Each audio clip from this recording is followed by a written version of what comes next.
Okay, last topic natin for midterms. Actually, under equilibrium pa rin naman siya guys, pero parang may specific problems kasi na puro cables talaga. So, hiniwalay ko na lang siya. So, cables, parang ano lang to guys, babalik lang ulit tayo sa mga forces natin. Babalikan nyo lang ulit yung mga angles, tapos yung mga reaction sa X, reaction sa Y, ganyan. Pero in this case kasi, ano na siya, specific na reaction sa cables. So, imbes na hanapin nyo pa yung X and Y component, diretsong magnitude na nung inclined force. So, for example, ito kasi, di ba? Ito is naka-incline siya. So, usually na ginagawa natin, di ba, pag may inclined force tayo, kinukuha muna natin yung X and Y. So, in this case, baliktad naman na siya. So, gagawa na tayo ng mga equation ngayon na para ang diretsyo na makukuha natin is yung inclined force na siya. So, for example, ito kasi, di ba, pag sinabi mong cable BC, ang tinutukoy niyang cable ay itong force na to. Pag cable AB naman, ito naman yung tinutukoy niya na force. And in this case, nakikita nyo guys na naka-inclined yung cable BC at saka cable AB. So, ang pinapahanap mismo ay yung magnitude niya kapag ganyan yung magiging orientation niya. Yung naka-inclined na siya dati. Pero similar lang din siya actually talaga sa summation of forces natin. So, meron daw tayong weight. Itong weight guys, ang given kasi dito, pag makikita nyo dun sa problem, may given daw tayong 60 kilograms. Pero ang gusto kasi natin guys ay naka in terms of forces. So, para maging force lang yung kilogram, di ba magta-times lang tayo ng gravity para maging weight siya or naka-newton. So, ang tatandaan nyo lang guys, kilogram times meters per second squared, magiging newton siya. So, pag ang given ay kilogram, mag-times ka lang ng gravity, naka-in newtons yung makukuha nyong force. O, mamaya kasi ang binigay is naka-in grams, tapos nag-times lang kayo ng 9.81, diniretso nyo na siyang newton. So, ang gagawin nyo, i-convert nyo muna into kilogram. So, di-divide nyo lang siya ng 1,000 bago kayo mag-times ng 9.81. Okay, for ano lang naman yan guys, 4 kilogram lang siya. So, meron daw tayong binubuhat na 588.6 newtons sa point B. Nakalagay dito is may cable BD pa dito guys, pero kung imagine niyo kasi, itong weight na to, yun lang din yung binubuhat ni BD. So parang pwede mong sabihin ngayon na ito yung mismong 588.6. Okay, pag i-drawing mo yung FBD niya or free body diagram, ganyan lang yung mangyayari, di ba? 588.6 yan. Okay, free body diagram. So in this case kasi, kayo gagawa ng free body diagram ulit ng mga figures nyo. So, para ma-solve lang ulit yan, edi gagamit ulit tayo nitong equations natin. Si summation of forces sa X at saka summation of forces sa Y. Tapos, same ulit, di ba? Itong TAB na yan or tension AB na yan, sinasabi nating intention, guys, kasi meron kasi tayong direction, di ba? O kasi pag sinasabi nating tension, guys, di ba, hinihila or away siya dun sa point na yon. Hinihila niya tong point away. Pag compression naman, tinutulak niya papunta dun sa mismong point. So, kaya TAB to kasi nga tension AB. And pag cables, lagi siyang naka-tension. So, yun na yung magiging clue nyo guys. Dapat yung magiging FBD ng cables or free body diagram niya, lagi siyang away dun sa point. So, kunwari, point B, pinakamagandang assumption, laging away si cable BC at saka cable AB. Tapos, para ma-check nyo na rin, pag nag-negative kayo ng sagot dyan, ibig sabihin, may mali kayong parte dun sa equation. Kasi ang cables, dapat talaga laging naka-intention or laging away from a point. Gets ba? So, pag may nag-negative kayong sagot, ibig sabihin, maganda na siyang pang-check na ay may mali ata dun sa equation ko.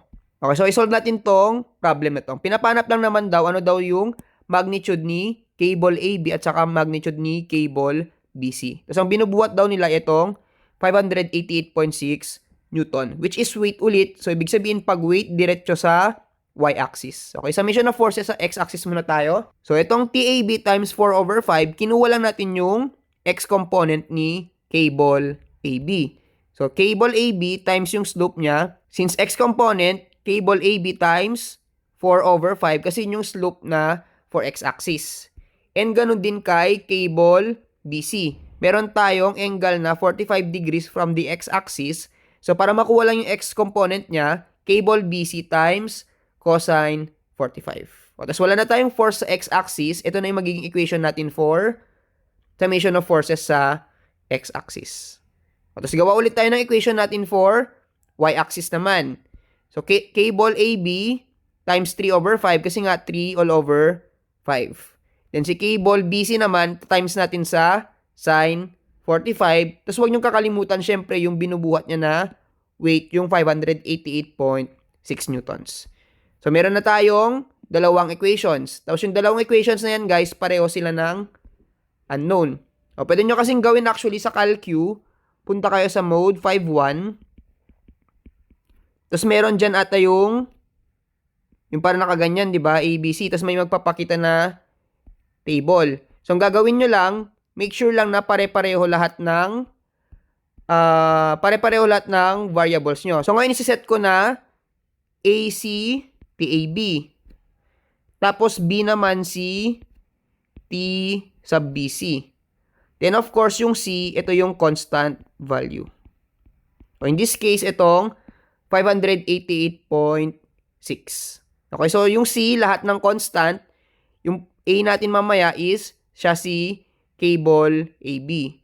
B naman is yung cable BC. Basta makikita nyo kasi pag pinindot nyo yung mode 5.1, meron kayong table. Nakalagay dito A, B, C, tapos dalawang rows yan. Yung 2 equations, 2 unknowns natin. So, kaya sinet ko to para lahat ng T sub AB, siya yung ilalagay natin kay A. Lahat ng T sub BC, siya lahat yung kay B. Tapos lahat ng C naman is yung constants natin. So, try nyo i-input, guys. Meron naman tayong mano-mano mamaya if gusto nyo ito. Yung mano-mano mamaya. Pero ito kasi shortcut siya para mabilis lang yung pag-solve nyo. Okay? So, follow lang ulit natin. Lahat ngayon ng TAB, isa-set natin as variable A mamaya. Lahat ng TBC, lahat naman yun ay variable B. Tapos yung C naman dito, lahat na masosolve nating constant. Okay, so balik tayo dun sa mode 5.1 natin. So pag na-select nyo yung mode 5.1, ito yung magpapakita. May letter A, B, C. Tapos may dalawang rows dito. Okay, itong 1 and 2 hindi magpapakita, guys. Pero dalawang row kasi yung makikita nyo dyan. So mag-input lang tayo, di ba? May dalawa tayong equation. Si Fx at saka si Fy. Ito na rin si row 1, ito na rin si row 2. Ganun lang yung magiging pattern natin. So, sa row 1, di ba, lahat ng variable A natin is yung TAB. So, ngayon, ano yung mga constant value dun sa TAB natin sa row 1? Si negative 4 over 5. Okay, ba't negative 4 over 5? Kasi itong TAB, imagine nyo lang, tinanggal nyo siya dun sa equation. Okay, matitira is si negative 4 over 5. O, next naman, sa may equation 2 tayo. Ano ngayon yung variable ni, or ano muna yung mga constant ni TAB? Si 3 over 5, di ba? Kasi pag tinanggal mo si TAB, ang matitira ay si 3 over 5. So, ilagay natin 3 over 5 dito. Okay, so itong variable A, column A natin, lahat yan is yung mga tension AB natin. So, next naman, punta tayo sa may tension BC, which is yung variable B natin. So, lahat naman ng may tension BC, yun yung i-input natin dito sa table natin. Okay, so una, sa first equation, meron tayong cosine 45. Kasi pag tinanggal mo si TBC, si cosine 45 lang yung matitira. So, ilagay natin si cosine 45. Next naman si equation 2. Si sine 45 naman dito. So, then last itong constant. Sa equation 1, meron ba tayong constant? Meron, pero 0 siya, di ba? So, ilalagay natin kay CI 0. Next naman itong 588.6. O, pero yung 588.6, guys, pansin nyo naka-negative siya dyan, di ba? So, ang gagawin nyo dapat dyan, itatranspose nyo sa may right side. Anong nangyayari pag tinatranspose nyo sa other side yung constant? Nagpapalit lang yung sign niya. So, imbes na negative 588.6 dapat yung ilalagay natin dito, gagawin lang nating 588.6 na positive. O ang gagawin nyo dapat, lahat ng constant na sa right side. Para mapunta sa right side dyan, magpapalit siya ng sign convention, magiging positive 588.6. So ngayon, kompleto na natin yung table natin, pwede na kayo mag-equal. So pag in-equal nyo dyan guys, ang unang lalabas ay yung A at saka si B. So ano yung A natin? Di ba si tension AB? So ibig sabihin kung anong masasolve nyo dyan na A, yun ngayon yung magnitude ni tension AB. O next naman is si B, di ba? So ibig sabihin, ano yung sinet natin na variable B? Yung tension BC. So ibig sabihin kung ano makukuha mong magnitude ni B, yun din yung magnitude ni tension BC. And ito dapat yung makuha nyong sagot if tama yung pagkaka-input. Actually, applicable din to dun sa previous problems natin guys. Ito, di ba?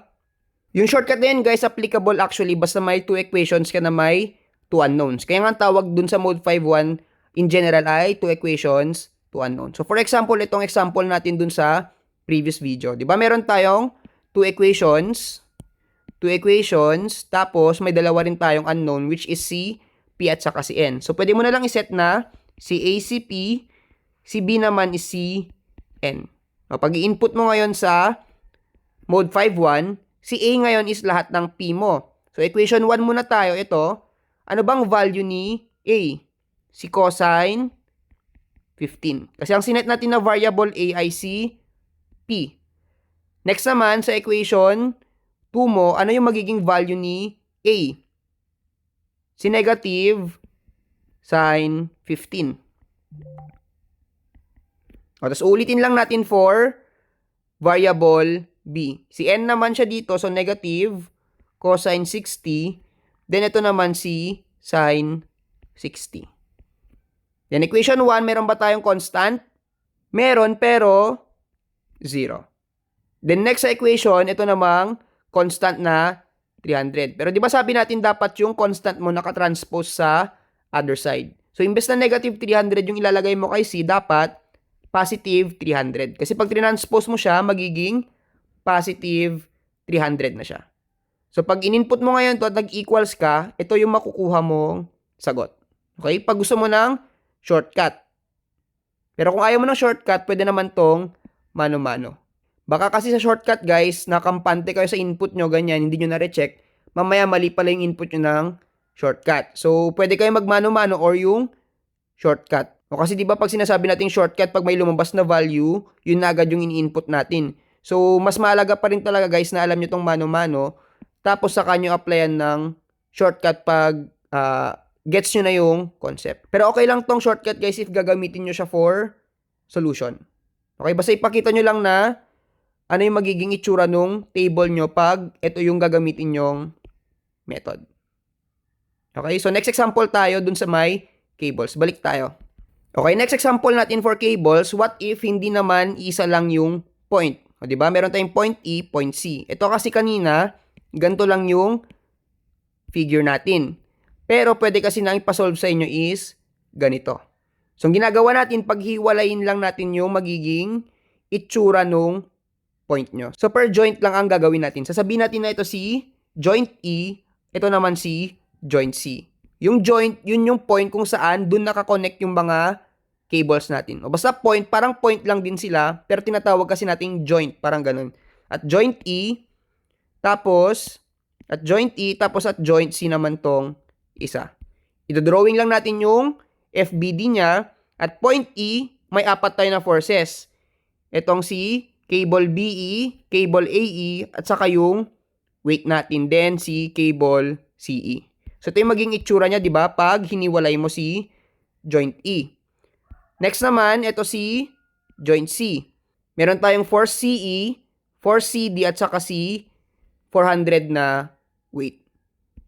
Okay, so pipili kayo tayo kung saan muna tayo magsosolve, di ba? Kasi pag nahanap natin si CE dito, mahanap rin natin yung CE dyan. Ganyan lang din yan. Same value guys, pero magkaiba sila ng direction dito kasi nga, same dun sa may hinge, di ba? Na sa left portion, ganito yung direction niya. Sa right portion, magpapalit lang siya ng sign. Pero baka mas malito kayo dun, ang gawin nyo na lang, basta lagi siyang away dun sa point. Di ba ito si point C? Since cable siya, Adam, dapat natin na away si CD, away din si CE. Okay, so same din dito sa may joint E. Ito si joint E, away dapat si CE. Okay, lagi siyang paalis dun sa point na pinanggalingan niya. So, pipili ka ngayon kung saan ka magsosolve, di ba? Kay joint C muna or joint E. O, syempre si joint C muna. Kasi si joint E, ang dami niyang forces masyado. Which is, syempre, mas gusto natin mas konti para mas mabilis.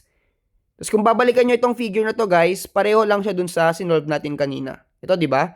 Tatlong cable. O, tapos mahanap mo ngayon yung mga unknowns niya dyan. So, mag-solve muna tayo sa joint C. So, given yung angles guys, mas clear naman ito dun sa PowerPoint to pag sinend ko na. Yan yung magiging free body diagram natin. Okay, ito summation of forces sa X, ito dapat yung equation.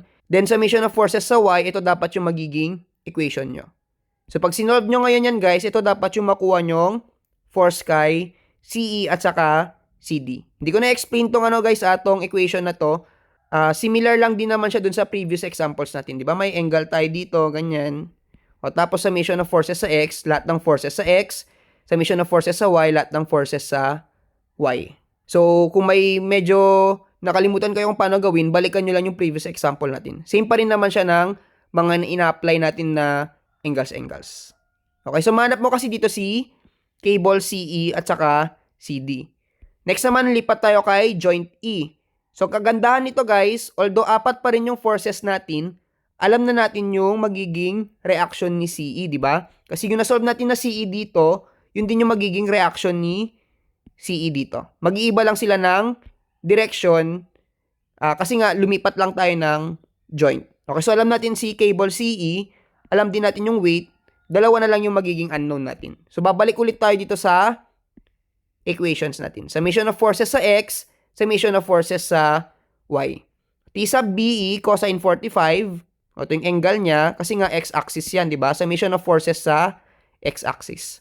Tapos cable CE naman, positive pa rin kasi nga x-axis, di ba? Papunta sa right yung cable CE natin. Ang negative sa kanya mamaya ay yung sa y-axis kasi downward. Okay, so ito yung magiging equation natin for x-axis. Ito naman for y-axis. So dapat ang masolve nyo ay itong values na to. Tapos cable AE guys, linagay ko pa cosine dito, cosine 0 if gusto nyo nang naka-angle. Pero alam naman kasi natin na si cable AE ay diretso sa may x-axis lang siya. So parang pwede mo na lang tanggalin to if gusto mo mapaiksi yung equation mo. O, tapos wala siyang reaction sa y-axis. Kasi nga along the x-axis na siya diretso. Okay? Okay lang yun guys if alam nyo along the x and y-axis kahit wag nyo nalagyan ng angle dito. Okay, so last example naman tayo for cables. Ito naman guys, baliktad. Ano daw yung, nandun sa problem, pag tignan nyo dun mamaya, ano daw yung kailangan na weight para walang lumampas sa 400 newtons na reaction. Okay, so dapat si cable DE, CD, AC, at saka BC, hindi lahat umabot sa 400. Or eksaktong 400 yung pinakamataas sa kanila. So, hindi pwede na porket kunwari, si CD is 300, BC is 200, ito naman is 100, pero ito is lumampas naging 450, hindi dapat maging ganyan. So, dapat lahat sila, ni isa sa kanila, hindi lumampas sa 400. Okay, so ang gagawin lang natin dito guys, same lang dun sa process natin sa kanina. Pero naka in terms of weight na yung mga isosolve natin. Okay, kasi nga, di ba, weight yung pinapahanap. Ano ulit yung weight? Di ba, yun lang yung naka-kilogram siya. So, magta-times tayo ng 9.81 para maging force siya. Okay, yung given, guys, is 400 newtons. So, yung 400 newtons na yun, i-divide mo pa ng 9.81 kasi nga ang pinapahanap ay yung kilogram para hindi sila mag-exceed ng 400. Pero mamaya na yan guys, hanapin muna natin in terms of W lahat yung cable natin. So ito yung magiging free body diagram natin, joint C and joint D. O, ang kailangan natin is si weight, di ba? So wala tayong choice kundi mag-start kay joint D kasi andun yung weight natin. Hindi naman natin kaya gawing in terms of W yung cables natin pag hindi tayo mag-start sa joint kung saan andun yung mismong weight natin. Okay, so ito si joint D. Di mag-summation of forces lang tayo sa X and summation of forces sa Y. So, dito hindi applicable yung shortcut, guys, kasi nga, madami tayong unknown. So, mano-mano talaga dito. Pero mag-summation of forces lang muna tayo. Ito yung magiging summation of forces natin sa x-axis, di ba? Cable DE cosine 30 minus cable CD. Linagay ko pa tong cosine 0 pero kahit hindi nyo na ilagay. Kasi alam naman natin na tong si cable CD ay along the x-axis. So, automatic, wala na siyang angle. Kahit tanggalin nyo na tong cosine 0 if gusto nyo. Or kung gusto nyo ilagay, edi lagay nyo, di ba? Then C, summation of forces naman tayo kay Y. Since along the x-axis tong CD, wala siyang force sa y-axis. Ang matitira ngayon ay si cable DE sin 30 minus yung weight natin. O, tapos pag sinimplify mo, ito ngayon, si cable DE, magiging ganito yung, ito pala, itsura niya. Kasi transpose mo lang si W, then divide both sides by sin 30. So, pag dinivide mo both sides by sin 30, mahanap mo ngayon si cable DE ay equal sa 2 times weight natin. Okay, yun na yung una nating cable. Si cable DE na naka in terms of weight or naka in terms of W. Next naman si cable CD. O di salpak lang natin si cable DE na 2W. Okay, kaya andito ngayon sa equation natin 2W cosine 30 minus cable CD cosine 0 or kahit tanggalin mo na lang yan, minus cable CD is equal to 0. Pag sinimplify mo ngayon, okay, 2W divided by 2W cosine 30, transpose mo lang si cable CD. So, alam mo na ngayon na si cable CD ay equal sa 2W cosine 30 or equal sa 1.732W. So, meron na tayo nung dalawa nating equation in terms of W. Pero lahat kasi ng cables need natin i-check. So, need pa natin hanapin si cable AC at saka cable BC in terms of W. So, lilipat tayo kay joint C. O, pero si CD na-solve na kasi natin, di ba? So, meron na tayong CD is equal to 1.732W. O, ulitin lang ulit natin. Gagawa ulit tayo ng equations natin kay X at saka equation natin kay Y. O, tapos ito dapat yung mahanap nyo na value ni cable CB at saka cable CD. Okay, ulitin nyo lang yung ginawa natin dito, guys. Pero sa may joint C naman tayo mag-start. Okay, so dapat ito yung makuha nyong value pag sinimplify mo. So, meron na tayong apat na magnitude na naka in terms of W. Gets? So, ang gagawin mo na lang, syempre, equal mo na lang, di ba? Sabi natin, dapat hindi lumampas ng 400. So, itong mga cables ngayon natin, gagawin natin silang 400 lahat. Kasi pag inequal natin sa 400, mahanap ngayon natin yung weight. Weight naman talaga yung pinapahanap, guys, di ba? Tapos, wag niyong kakalimutan na yung weight dapat naka in kilograms. So, dapat meron pa tayong 9.81 dito. Or parang gawin nyo na lang, si 400 divided by 9.81 is equal to 2W. Mga ganyan. Okay? Basta dapat mag-same lang sila ng units. So, 400 is equal to twice nung weight times 9.81. Ito yung for cable DE. Ito naman for cable CD, CB, CD, and so on and so on. So, mahanap mo dyan, guys, ay naka in terms of W or yung mismong kilogram na mismo. Kasi nag-divide na tayo ng 9.81. O, pipili ka na lang dito. So, ano ngayon yung magiging limiting factor mo dito, guys? Siyempre, yung pinaka mababa. Kasi ibig sabihin lang nito, pag meron kang 20.4 kilograms, ibig sabihin nun si cable DE mo ay 400 na. Gets ba?